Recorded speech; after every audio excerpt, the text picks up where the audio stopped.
دین امانت ہے، اور اس امانت کی ادائیگی کا تقاضا یہ ہے کہ اس کو امت تک اس اسلوب اور طریقے کے ذریعے پہنچایا جاوے جو اسلوب اور مزاج محمد صلی اللہ علیہ وسلم اور آپ کے صحابہ کا تھا. کیونکہ جس طرح دین امانت ہے کہ اس کو امت تک بلا کسی تحریف کے پہنچاؤ، اسی طرح دین کی محنت بھی امانت ہے. دین بھی امانت ہے اور دین کی محنت بھی امانت ہے کہ اس کو امت تک بلا تحریف پہنچاؤ. جیسے دین امانت ہے ایسے دین کی محنت بھی امانت ہے کہ حضور اکرم صلی اللہ علیہ وسلم نے امت کو دو چیزیں دی ہیں، ایک دین اور دوسرے دین کی دعوت. جو کہ ہیں جس طرح دین میں اتباع سنت ہے ہر شعبے کے حکم میں، اس طرح دین کی دعوت میں بھی اتباع سنت ہے. جیسے دین میں اتباع سنت ہے کہ اتباع سنت کے بغیر کوئی عمل قابل قبول نہیں ہے، اور اتباع سنت کے بغیر کسی عمل میں زینت نہیں ہے. ہر عمل کی زینت اتباع سنت ہے، اور اتباع سنت سے ہی وہ عمل مؤثر بھی ہے. اسی طرح دعوت میں بھی سب سے بنیادی چیز وہ اتباع سنت ہے کہ دعوت میں سب سے اہم بنیادی بات کیا ہے. کہ دعوت میں سب سے اہم بنیادی بات یہ ہے کہ اس کام کے کرنے والوں کی نیتوں میں نبوت والی وسعت ہو. یہ پہلی شرط ہے کہ اپنی نیتوں میں وسعت پیدا کرو. علاقائیت سے، قومیت سے، زبان سے، خاندان سے، اس سب سے آگے جا کر کام ہوگا. اس لیے کہ یہ ساری شکلیں ان کی نیتوں کو، ان کے ارادوں کو محدود کرنے والی ہیں. اس لیے حضور اکرم صلی اللہ علیہ وسلم نے امت بنائی ہے. آپ کا طرز دعوت اور آپ کا امت کے ساتھ معاملہ وہ قومیت یا زبان رنگ کی بنیاد پر نہیں ہے، بلکہ آپ کا معاملہ امت کے ساتھ باعتبار امت کے ہے. اس لیے سب سے بنیادی چیز آپ کی دعوت میں یہ ہے کہ آپ کی دعوت میں عمومیت ملے گی. حضور اکرم صلی اللہ علیہ وسلم نے اس کام سے کوئی قوم، کوئی طبقہ نہیں تیار کیا، بلکہ ابتدا سے آپ کی محنت میں اور آپ کے دین میں مختلف رنگ، مختلف زبان، مختلف قوم، مختلف قبیلے آپ کے دین میں داخل ہوئے. یہ آپ کا طرز دعوت ہے کہ حضور اکرم صلی اللہ علیہ وسلم کسی انسان کا درجہ اس سے کم نہیں سمجھتے تھے کہ آپ اس کو دعوت دیں. یہ میں نے بنیادی بات عرض کی ہے کہ داعی کی نیت میں نبوت والی وسعت ہو. یہ سب سے پہلی شرط ہے، تب تو امت بنے گی. اور اگر نیتوں میں تنگیاں ہیں اور دلوں میں تنگیاں ہیں تو اس سے فرقے بنے گی، امت نہیں بنے گی. کہ اس سے فرقے بنے گی، امت نہیں بنے گی. امت بننے کے لیے اپنے آپ کو طبقاتی مزاج سے اوپر لانا پڑے گا. یہ امت بننے کے لیے شرط ہے کہ امت کا ترجمہ یہی ہے، الذی یعلم الناس الخیر، کہ جو لوگوں کو بھلی بات سکھلائے وہ امت ہے. تو ہم نے عرض کیا کہ آپ کی دعوت میں اور آپ کے طریقے جہود میں عمومیت ہے. اس لیے ہمارے کام کی سب سے بنیادی چیز وہ عمومیت ہے. سب سے بنیادی چیز عمومیت ہے. اس لیے فرمایا حضور اکرم صلی اللہ علیہ وسلم نے ایک روایت میں کہ عموم میں رہنا اور جماعت کے ساتھ چمٹ کر رہنا اور مسجد والا بن کر رہنا یہ ہر زمانے کے فتنوں سے بچنے کا ذریعہ ہے. فتنے آئیں گے، کہ ان فتنوں سے بچاؤ کے کیا ذریعہ ہے؟ کہ ان فتنوں سے بچاؤ کے لیے 3 شرطیں ہیں. تین تین بنیادی حکومت دیے ہیں.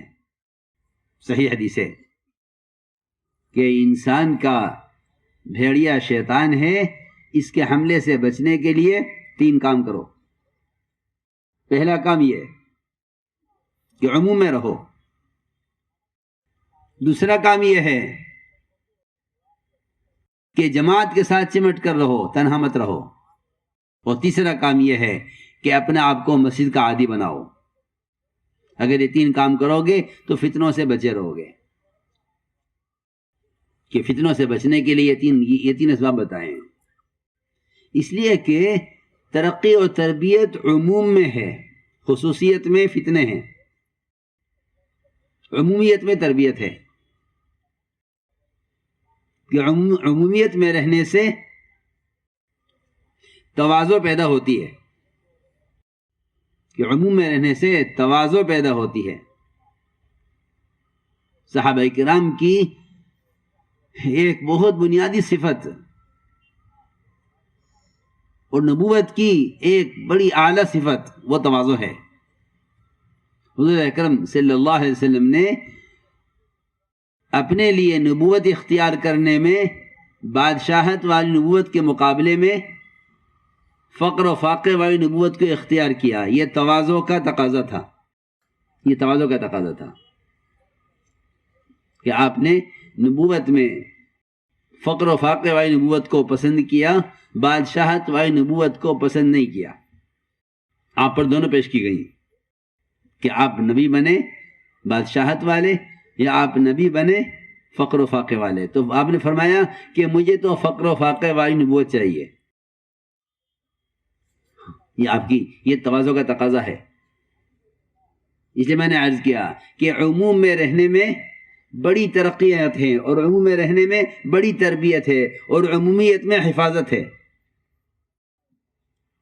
جیسے اس حدیث میں فرمایا کہ عموم میں رہو، فتنوں سے محفوظ رہو گے.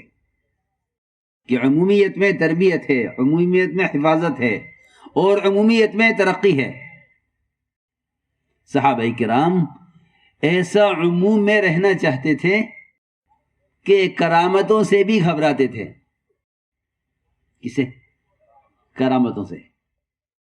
لوگ تو کرامتیں چاہتے ہیں اور وہ کرامتوں سے بچتے تھے. جب تمیم داری رضی اللہ تعالیٰ عنہ نے فرمایا کہ تمیم یہ آگ نکلی ہے پہاڑ سے، اس کو پہاڑ میں داخل کر کے آؤ، جو پورے مدینے کو جلا کر خاک کر دیتی. تو تمیم نے فرمایا، عرض کیا کہ امیر المومنین، میں نہیں چاہتا کہ مجھ سے کوئی ایسا کام ہو کہ لوگ مجھے پہچانیں، ورنہ یہ چنگاری ہے، اس کو پہاڑ میں داخل کرنا کوئی مشکل کام نہیں ہے. لیکن میں نہیں چاہتا کہ میرا کوئی فعل ایسا ظاہر ہو کہ جس سے لوگ مجھے سمجھیں اور سمجھیں کہ تیمہ داری کی کرامت ظاہر ہوئی ہے کہ تیم نے یہ کام کیا ہے. میں نہیں، کسی اور سے کرا لیجئے، ورنہ یہ کوئی مشکل کام نہیں ہے. ایک چنگاری ہے، اس کو پہاڑ میں داخل کرنا کوئی مشکل کام نہیں ہے، مگر میں نہیں کروں گا، کسی اور سے کرا لیجئے. کیونکہ میں نہیں چاہتا کہ لوگ مجھے پہچانیں، کہ لوگ مجھے پہچانیں. سلمان فارسی رضی اللہ تعالی عنہ حضور اکرم صلی اللہ علیہ وسلم کے وہ صحابی ہیں کہ جب آپ ان سے بات کرتے تھے تو کوئی دوسرا شریک نہیں ہو سکتا تھا، کوئی تیسرا آدمی شریک نہیں ہو سکتا تھا. اتنا قرب تھا سلمان فارسی رضی اللہ تعالیٰ عنہ کو حضور اکرم صلی اللہ علیہ وسلم سے. یہ مقام تھا صحابہ میں کہ جب آپ سلمان فارسی سے بات کرتے تھے تو کوئی تیسرا شریک نہیں ہو سکتا تھا. یہ ان کا مقام تھا. لیکن تواضع اور اپنے آپ کو عموم میں رکھنا اور عمومیت میں رہنے کا ایسا مزاج تھا کہ 2 آدمی سلمان فارسی رضی اللہ تعالیٰ عنہ کی ملاقات کے لیے آئے ان کے علاقے میں زیارت کے لیے. یہ صحابی ہیں، چلو ان کی زیارت کرتے ہیں. پہنچے، پوچھا کہاں ان کا گھر، کہ یہ ان کا گھر ہے. ان کے گھر گئے اور جا کر پوچھا آپ سلمان فارسی ہیں؟ کہ جی میں سلمان فارسی ہوں. ملاقات ہوئی. انہوں نے پوچھا آپ صحابی ہیں؟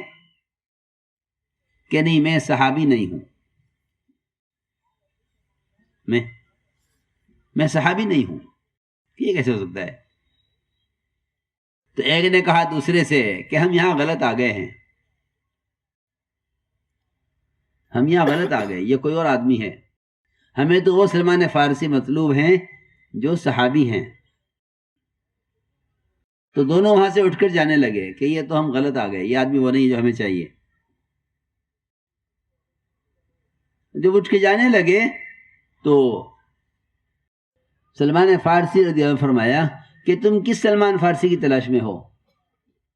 کہ وہ سلمان جو حضور اکرم صلی اللہ علیہ وسلم کے ساتھ غزوات میں ہوتے تھے، سفر حضر میں ساتھ ہوتے تھے، مشوروں میں ساتھ ہوتے تھے، مقام تھا ان کا۔ غزوہ خندق جو ہوا ہے وہ سلمان فارسی کا مشورے پر ہوا ہے، خندق ان کا مشورے پر کھودی گئی ہے، اتنا اونچا مقام ہے۔ تو لوگوں نے کہا ہاں ہم انہی سلمان کی تلاش میں ہیں۔ تو فرمایا کہ میں ہوں تو وہ، لیکن صحابی نہیں ہوں۔ کہ کیسے ہو سکتا ہے؟ کیونکہ جس نے حضور اکرم صلی اللہ علیہ وسلم کو ایک مرتبہ دیکھ لیا وہ صحابی ہو گیا ایمان کے ساتھ۔ تو میں عرض کر رہا تھا کہ یہ ان کی تواضع کی بات تھی کہ اپنے آپ کو چھپانا چاہتے تھے۔ دوسری بات یہ ہے کہ دنیا میں کوئی کارنامہ کر کے آخرت کی طرف سے مطمئن نہیں تھے، یہ دوسری صفت ہے کہ جو جتنا پرانا ہو اس میں آخرت کا اتنا فکر ہو۔ تو فرمایا کہ میں صحابی نہیں کہہ سکتا اپنے آپ کو، اس لیے کہ صحابی تو وہ ہے کہ جس کا داخلہ آپ کے ساتھ جنت میں ہو جائے۔ یہ فرمایا جو مجھے عرض کرنا تھا کہ میں سلمان فارسی تو ہوں لیکن صحابی نہیں ہوں، کیونکہ صحابی ہونے کا فیصلہ جب ہوگا جب جنت میں آپ کے ساتھ داخلہ ہو جاوے۔ اگر وہاں جب میں داخلہ نہیں ہوا تو میں اپنے آپ کو دنیا میں صحابی کیسے کہہ سکتا ہوں؟ کہ میں اپنے آپ کو صحابی کیسے کہہ سکتا ہوں اگر میرا داخلہ جنت میں نہ ہوا آپ کے ساتھ؟ ہاں، جس کا داخلہ آپ کے ساتھ جنت میں ہو جائے وہ صحابی کہلائے۔ تو میں نے عرض کیا کہ یہ سب سے بڑی صفت تواضع، جس کو میں نے عرض کیا کہ اللہ رب العزت اپنے کام کے لیے ان کو منتخب کرتے ہیں، اللہ اپنے کام کے لیے ان کو منتخب کرتے ہیں جن کے اندر یہ صفت ہوتی ہے، صفت تواضع، کہ اللہ تعالیٰ ایسے لوگوں کو منتخب فرماتے ہیں اپنے کام کے لیے جن کے اندر یہ صفات ہوتی ہیں کہ ان کے دلوں میں وسعت ہو امت کے لیے تو اللہ ان سے دعوت کا کام لیں گے، ان کے دل میں فکر ہو امانت کی ادائیگی کا تو اللہ ان سے کام لیں گے، ان کے دل میں تواضع ہو تو اللہ تعالیٰ ان سے کام لیں گے، کیونکہ بڑا کام ہے، بڑے کام تواضع والے سے لیے جاتے ہیں، اور گھٹیا کام تکبر والے کرتے ہیں۔ دنیا میں دیکھو حکومت کے کام تکبر والے، اور دین کا اور دعوت کا اور علم کا اور علم کی خدمت تواضع والے، یہ تقسیم ہے۔ آپ دیکھیں دنیا میں کہ چھوٹے کام بڑے لوگ کرتے ہیں، بڑے کام چھوٹے لوگ کرتے ہیں، یہ تقسیم ہے۔ دنیا کے کام چھوٹے ہیں، یہ لوگ بڑے بن کر کرتے ہیں، اور دین کا کام بہت بڑا ہے کہ اس کے لیے سب سے پہلے تواضع کا حکم دیا گیا ہے کہ آپ تواضع اختیار کریں۔ دنیا کے کام چھوٹے ہیں، یہ لوگ بڑے بن کر کرتے ہیں، اور دین کا کام بہت بڑا ہے کہ اس کے لیے سب سے پہلے تواضع کا حکم دیا گیا ہے کہ آپ تواضع اختیار کریں۔